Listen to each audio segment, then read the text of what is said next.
You're watching the KOAM Morning News on Fox 14. Today, a Southwest Missouri couple dies in a small plane crash. We'll have the latest. Torrential rainfall beginning our Friday, and we're a far cry from over. We've got flash flood warnings and watches throughout the 4 states.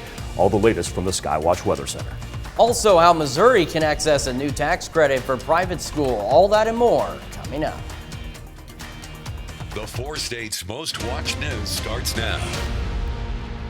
Thanks for joining us for the KOAM Morning News on Fox 14. I'm Chris Warner.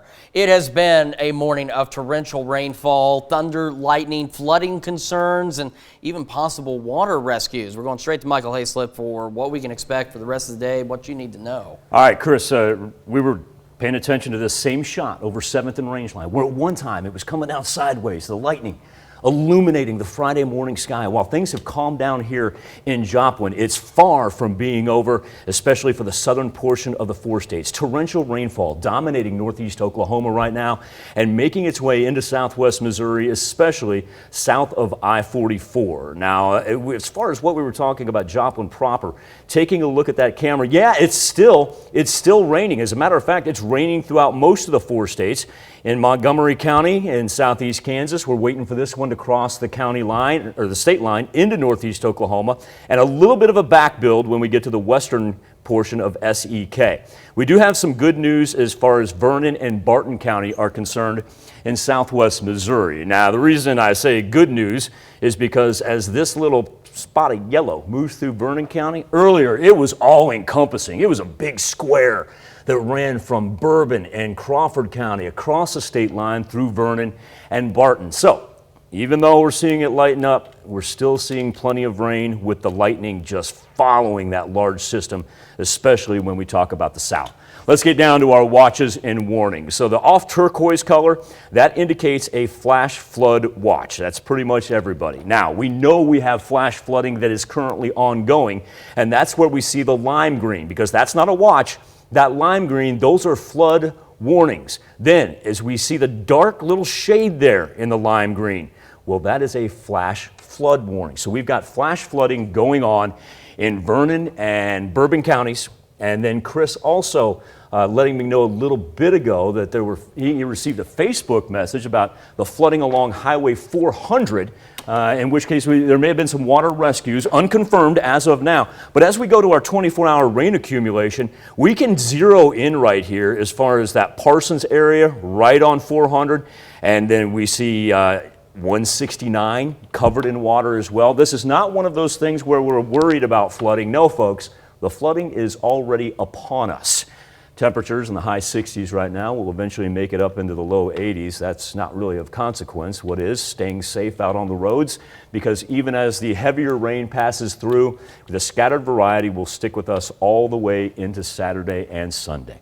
Warming up as well over the weekend, but right now, remember, we've got a complete list of Department of Transportation and road closings. Just go to KOAMnewsnow.com. Something important to remember too is, for folks up in Vernon and Bourbon counties, flash flooding. The difference here is flash flooding is when that water rises like that.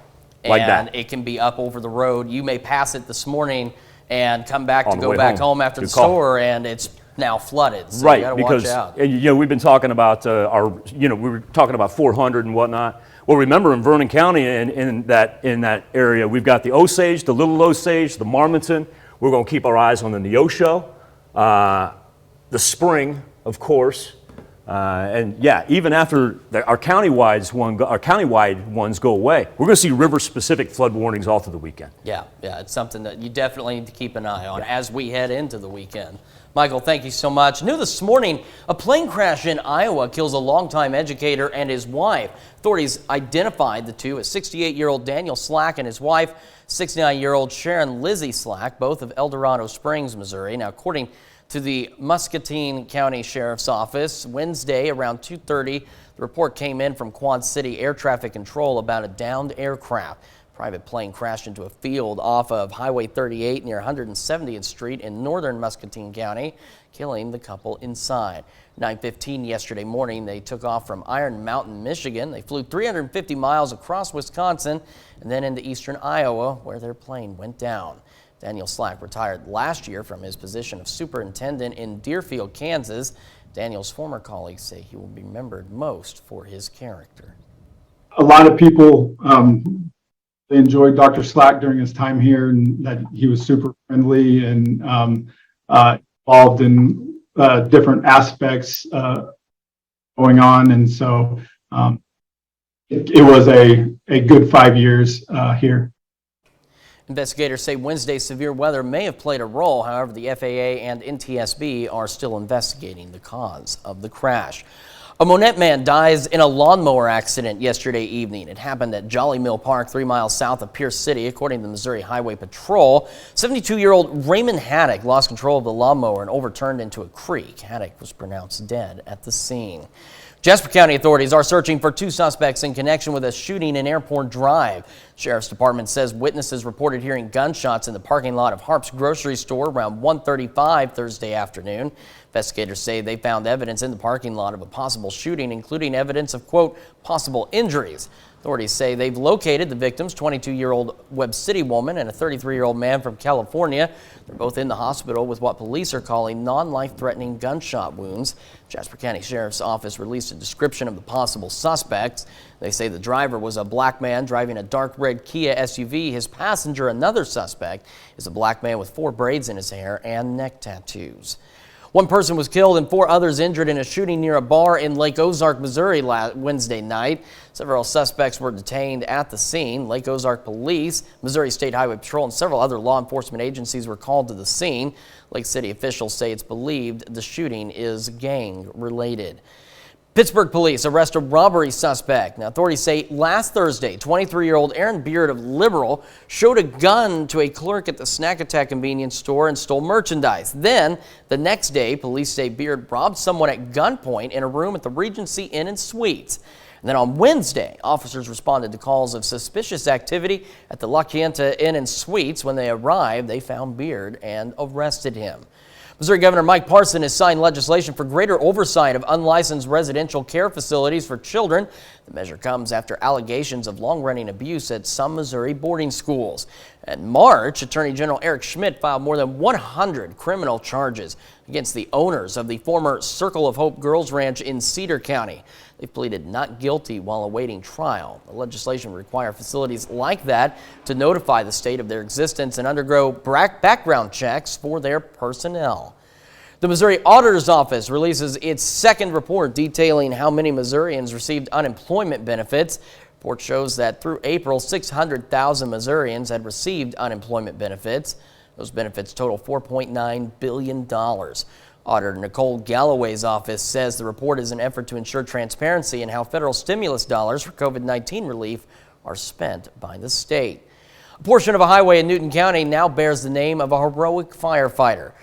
Missouri Highway 43 between State Highway U and C will be known as the firefighter Tyler H. Casey Memorial Highway. Casey's family was with Missouri Governor Parson when he signed the designation into law.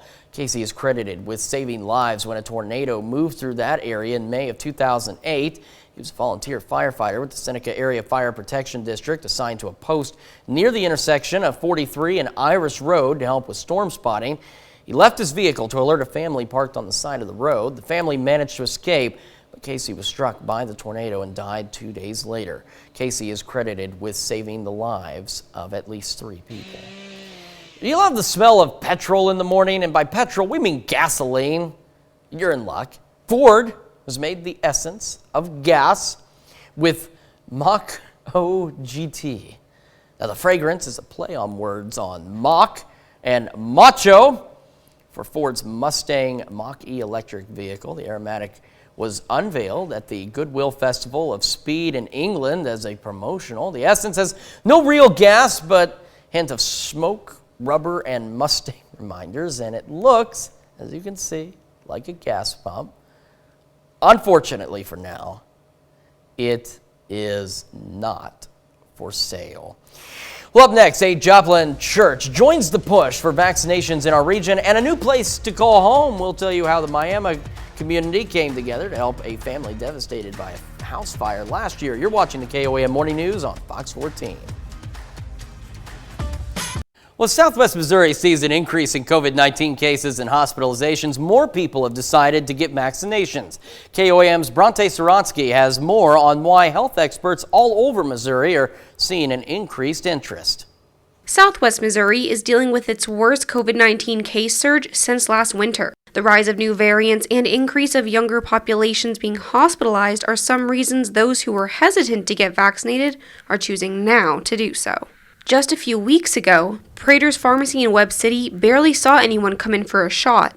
A few weeks back, we saw, it was dwindling down to almost no vaccines daily. We had, in the past done a whole bunch. We were doing, 20 to 30 a day, and then it dropped off to almost zero. And then in the past couple of weeks, we've had a huge increase. This increase has led to more vaccine clinics, like one held on Thursday at James River Church in Joplin. Earlier this week, we did a clinic at each one of the Springfield locations, and it was just logical for us to come on down here to Joplin to take care of the 4th campus. The church is partnering with the Jordan Valley Community Health Center to get more vaccines out into Southwest Missouri. They say churches were the perfect spot as they're usually empty during the week. We just have to continue to keep getting the word out.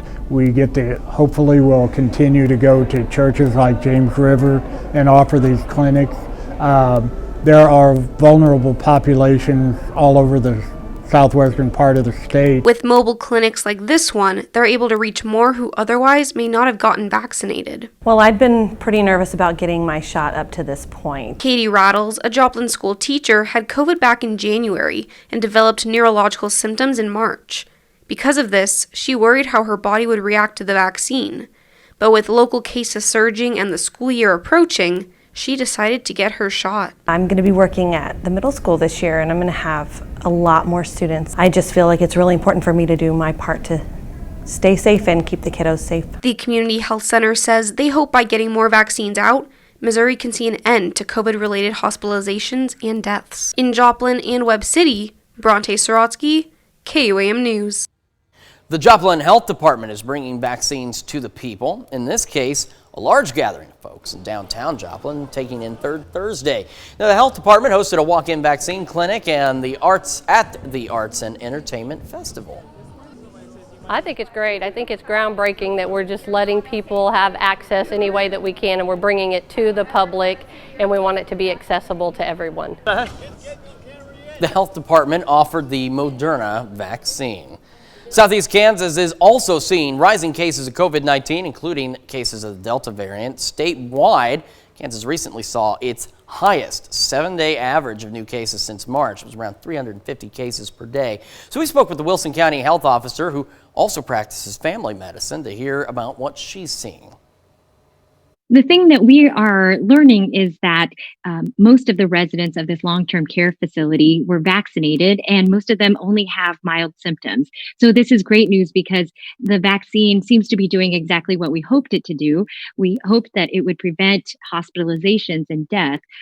We really hoped it would prevent disease, but we know that the reality is that we want less severe disease to occur in especially vulnerable adults.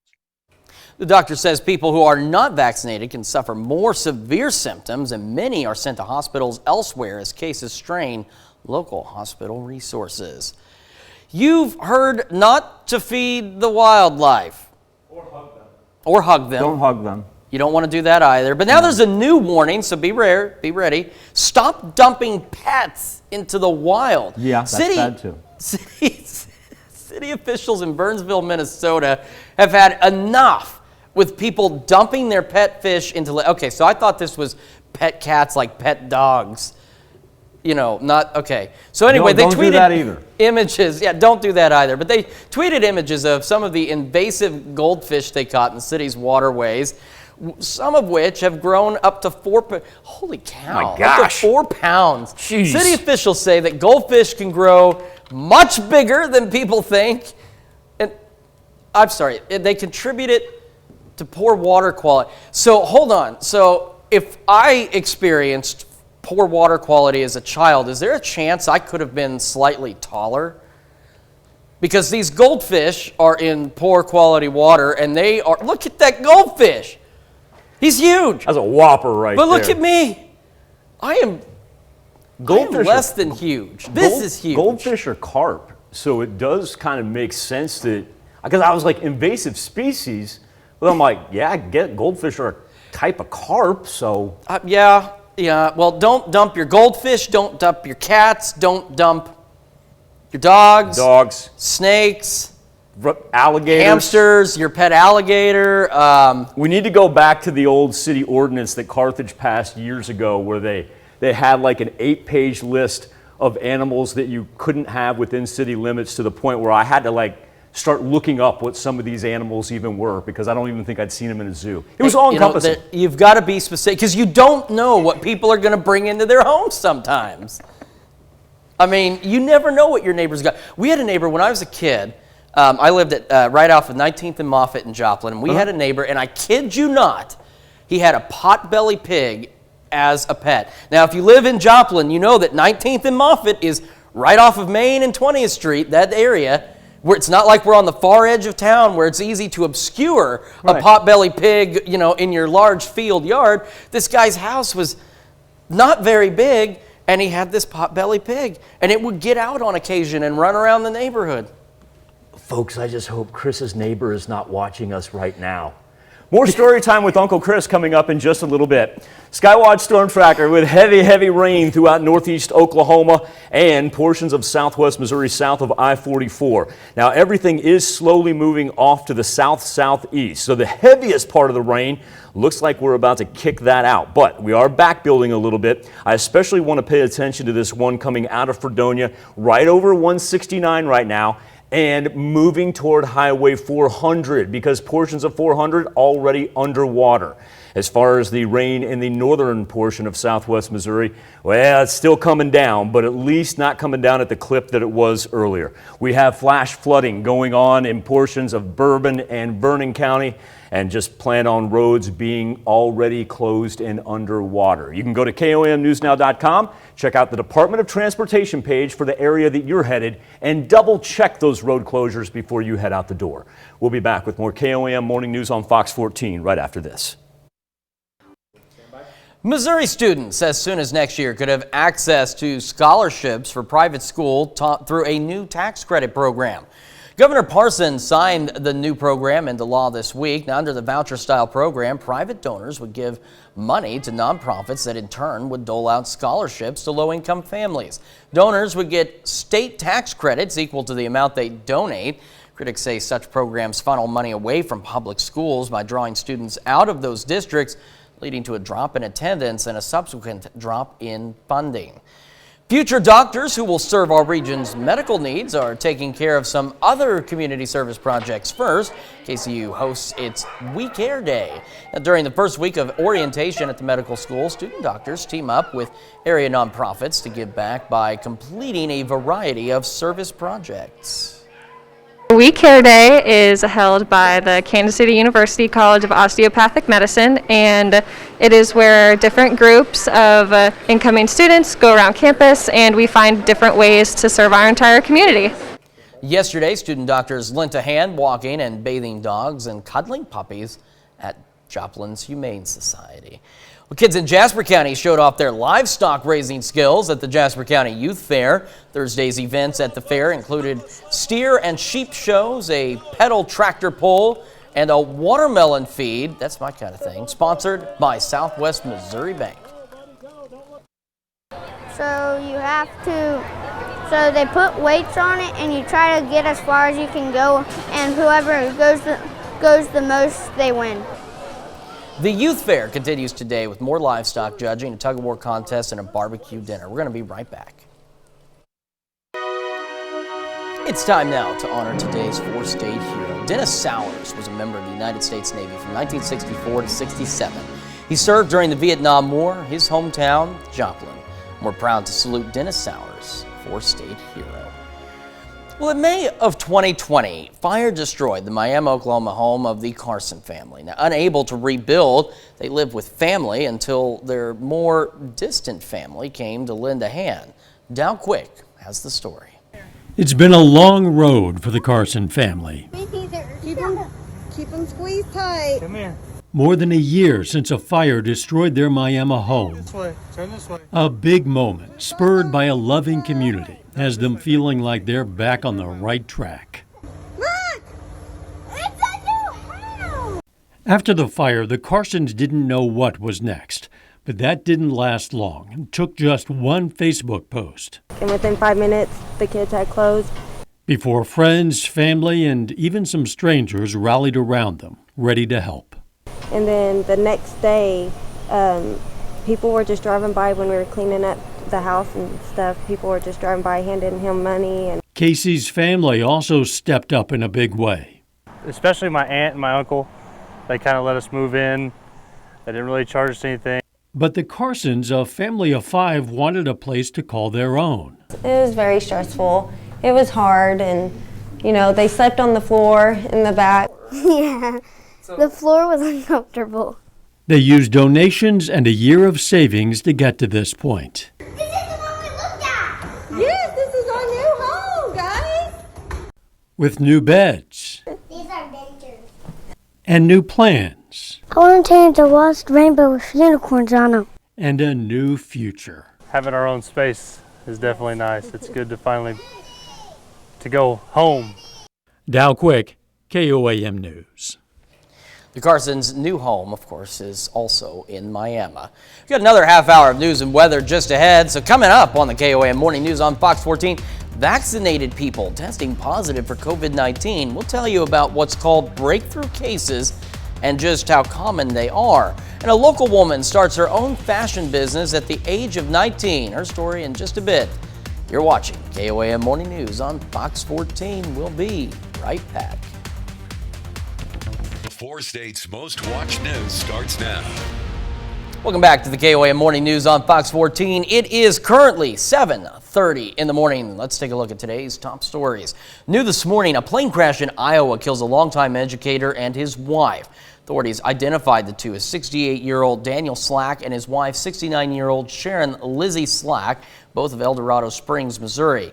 Now, according to the Muscatine County Sheriff's Office, Wednesday around 2:30, a report came in from Quad City Air Traffic Control about a downed aircraft.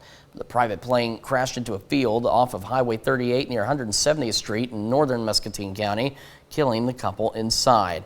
At 9:15 Wednesday morning, they took off from Iron Mountain, Michigan. They flew 350 miles across Wisconsin and then into eastern Iowa, where their plane went down. Investigators say Wednesday's severe weather may have played a role. However, the FAA and NTSB are still investigating the cause of the crash. A Monette man dies in a lawnmower accident yesterday evening. It happened at Jolly Mill Park, 3 miles south of Pierce City. According to the Missouri Highway Patrol, 72-year-old Raymond Haddock lost control of the lawnmower and overturned into a creek. Haddock was pronounced dead at the scene. Jasper County authorities are searching for 2 suspects in connection with a shooting in Airport Drive. The Sheriff's Department says witnesses reported hearing gunshots in the parking lot of Harp's grocery store around 1:35 Thursday afternoon. Investigators say they found evidence in the parking lot of a possible shooting, including evidence of, quote, possible injuries. Authorities say they've located the victims, a 22-year-old Webb City woman and a 33-year-old man from California. They're both in the hospital with what police are calling non-life-threatening gunshot wounds. The Jasper County Sheriff's Office released a description of the possible suspects. They say the driver was a black man driving a dark red Kia SUV. His passenger, another suspect, is a black man with 4 braids in his hair and neck tattoos. Missouri Governor Mike Parson has signed legislation for greater oversight of unlicensed residential care facilities for children. Now, the measure comes after allegations of long-running abuse at some of Missouri's boarding schools. In March, Attorney General Eric Schmidt filed more than 100 criminal charges against the owners of the former Circle of Hope Girls Ranch in Cedar County.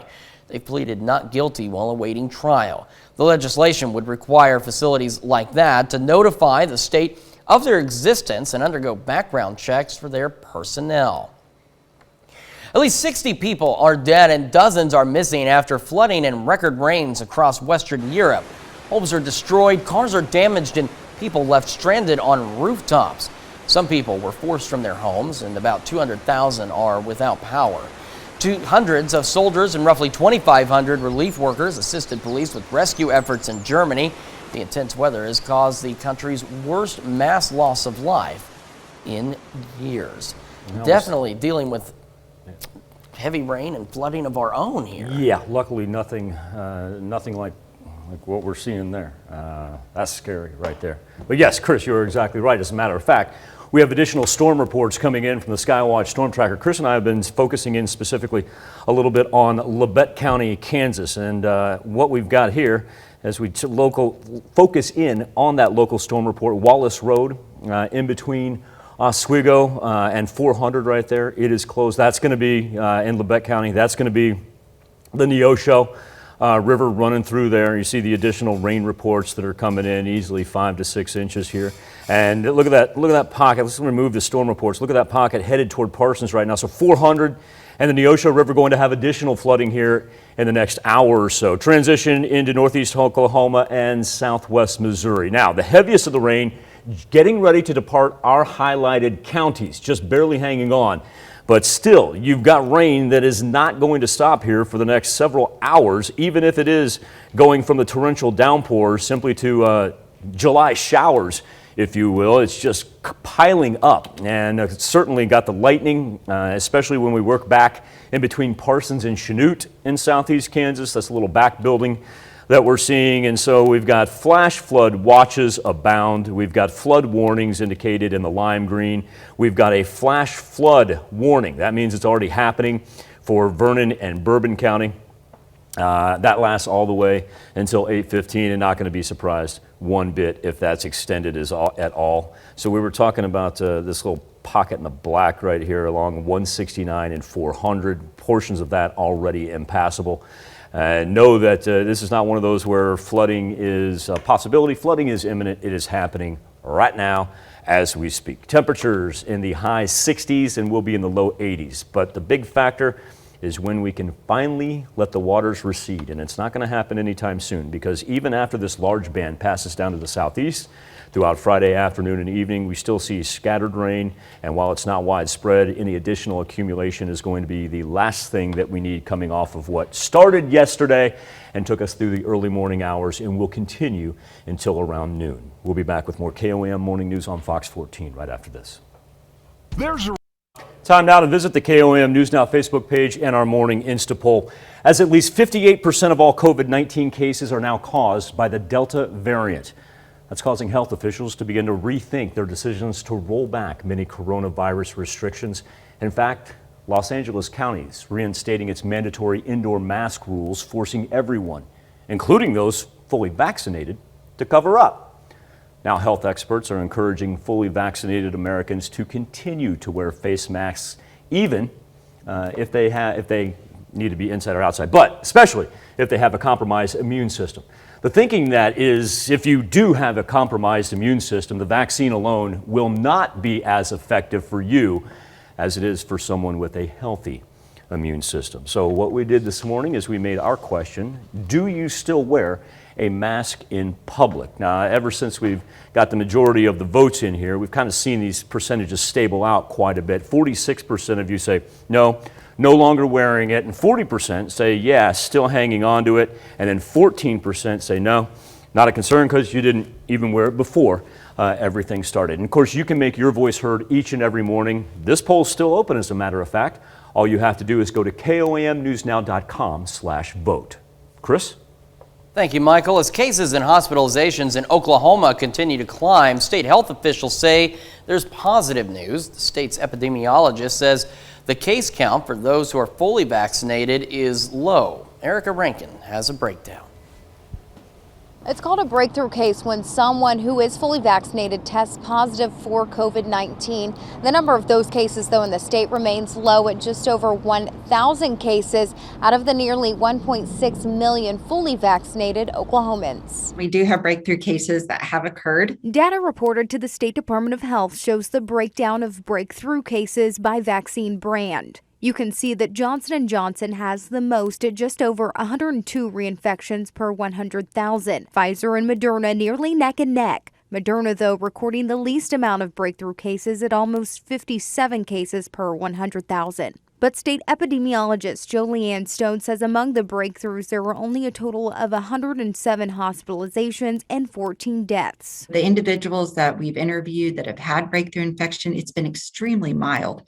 Most of them have had maybe a stuffy nose or, a slight cough. Though with the newest highly transmissible Delta variant, local doctors believe we could see more breakthroughs. The UK did a very large study which showed 88% effectiveness at preventing symptomatic disease. Despite that possibility, OU Health's chief COVID-19 officer says the vaccine is proven to lower the chances of symptoms and if you do get infected, your chance of being hospitalized, having complications, or dying from the disease are dramatically reduced.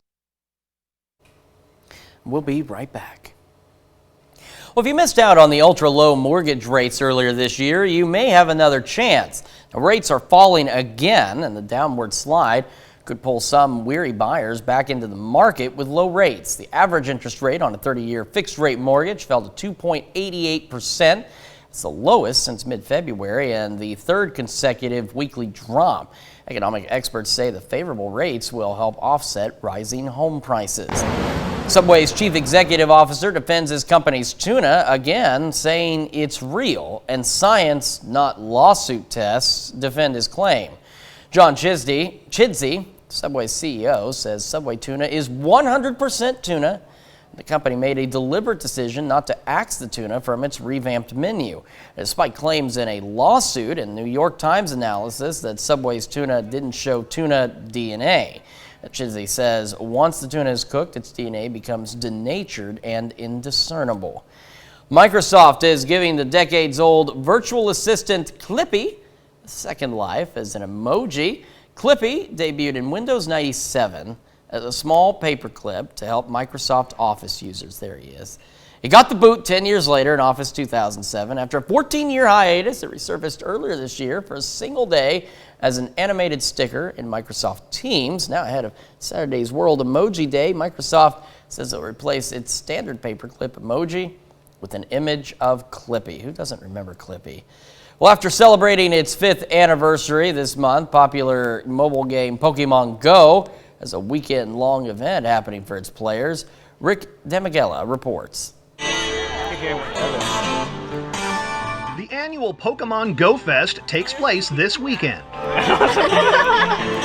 We're planning for this to be the biggest Pokemon Go Fest ever. These are events that we originally did in person, so giant events with tens of thousands of people in a city. Last year we did it virtually. This year it's a hybrid event, so some virtual, but some real-life activations as well. This year's event features a music theme. Our real life Go Fest kind of feel like music festivals. We took that theme for this year's Go Fest, and we're carrying it all the way through the event. So when you buy your ticket and sign up, you will choose whether you want the pop theme or the rock theme, and that influences the music that you hear while you're playing. It's going to influence ultimately which Pikachu that you encounter. You can encounter the pop star themed Pikachu or the rock star themed Pikachu, and various other aspects of your experience. So you'll be working with Professor Willow to assemble your own band as part of the experience. So it really does play itself out, throughout the 2 days of the event. Catching them all in Hollywood, I'm Rick Damigella. The Pokemon Go Fest Fest 2021 takes place this weekend from 10 a.m. to 6 p.m. local time. Tickets can be purchased in the app. We're going to be right back with more after this, but first, let's take a look at the market prices before the opening bell.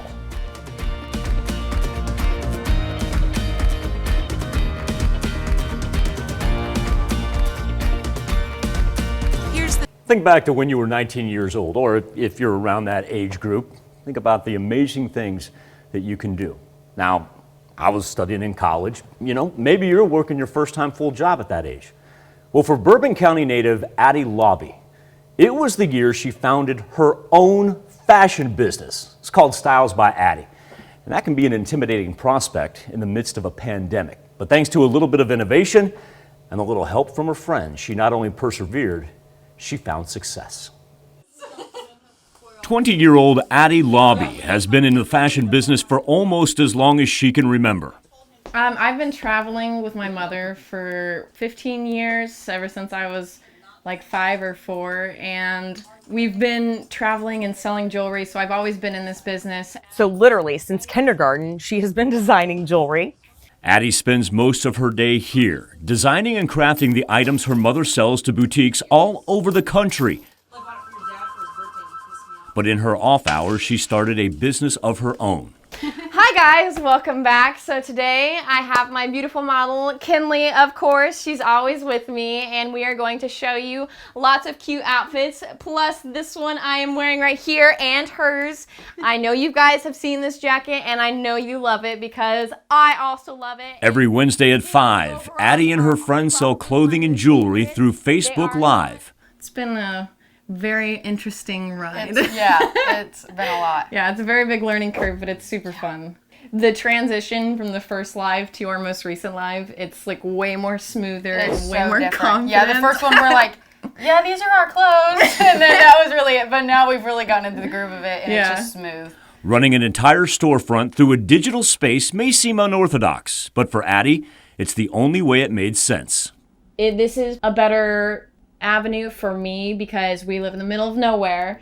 We're a homegrown business. We're like a family business, and instead of like having people come here, then we can just sell online. But if you just sell online on a website, no one gets to see the clothing. I've been doing this for a long time, and I realized how much I love putting together outfits and finding things that look good on all body types. Even as she forges her own path forward, the young entrepreneur's not afraid to wear her inspiration on her sleeve. And I think she's around so many women-owned businesses, and they empower other women, and they have also given her the confidence to take off and do her own thing. And the confidence to succeed. I see it going pretty big. I'm hoping. I see it going fantastic, honestly. Michael Hayslip, KOAM News. Indeed, but I want to give Liam Mandelbaum credit for not only shooting that story, but also writing it and tracking that down. Great job, Liam. The business was to save some money for college, but with all of her success, Addie says that plan may change. You can find a link to Styles by Addie in this story. Just go to the morning show page at KOAMnewsnow.com. Live look over 7th and Rangeline, where even though it's quiet, and obviously the intersection is soaked, you can see the rain out there to the north-northwest. It's because we got a little bit more coming here in Joplin. The torrential rainfall that we had earlier starting to depart our highlighted counties. Still hanging on to it there in Delaware County. And while it's still raining, especially south of I-44, at least we've been able to ditch most of that yellow and orange. That is not the case, however, in portions of Labette County, especially along Highway 400 and 169, where we've already had reports of flooded roads, giving an idea of see if we have any more local storm reports. That one right there by Oswego, that's Wallace Road that is closed. It is underwater. After this rolls through, though, we are going to get a little bit of a break, a much needed break, because we are in the midst of a whole lot of flooding going on. As far as what we're looking at for flash flood watches, that is the kind of the dull turquoise color, the lime green, that indicates county-wide flood warnings. And I'm a little bit surprised we don't have more flash flood warnings like we do in that dark section right there in Bourbon County and Vernon County. Those are flash flood warnings in effect for the next 18 minutes as far as the amount of rain that we've picked up. This is just 24 hours alone. I mean, we're cruising past 6-7 inches, especially those spots. That little Fredonia, Independence, Parsons triangle right there.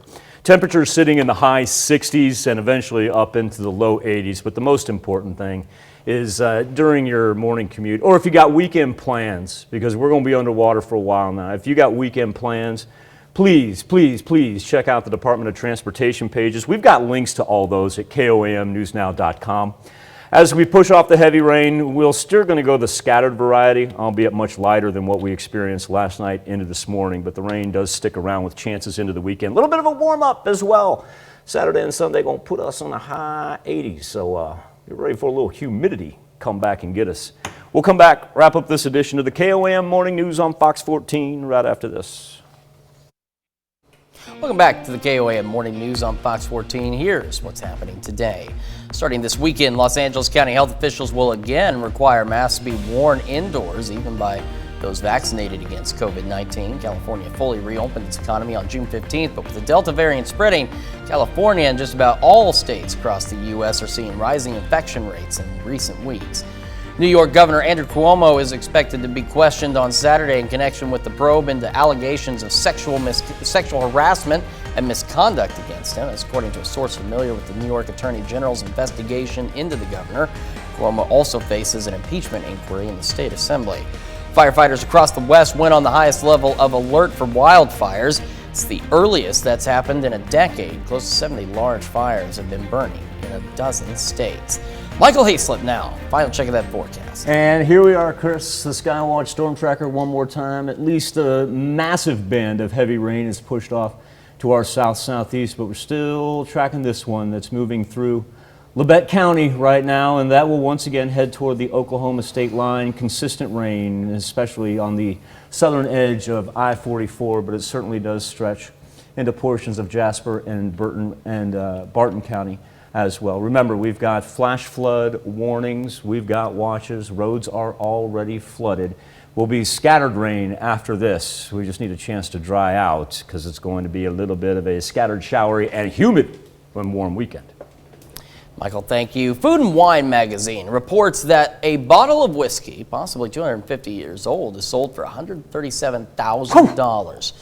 The publication also says the bottle was once owned by legendary American financier J.P. Morgan. According to Skinner Auctioneers, the bourbon is the oldest known whiskey in existence. The front of the old Ingledew whiskey bottle indicates it's from Evans and Ragland in LaGrange, Georgia. The back features a typed note taped to the glass that reads, quote, "This bourbon was probably made prior to 1865. So much for carbon dating. They're like, I don't know, maybe around, 1865. I don't know. At least they gave you a note, They just said it was somewhere around here is when it was made. I wonder why JP didn't pop it. Makes it even better now, though, right? Thank you so much for letting us put the good in your morning. We'll be back with more news and weather when we see you at noon.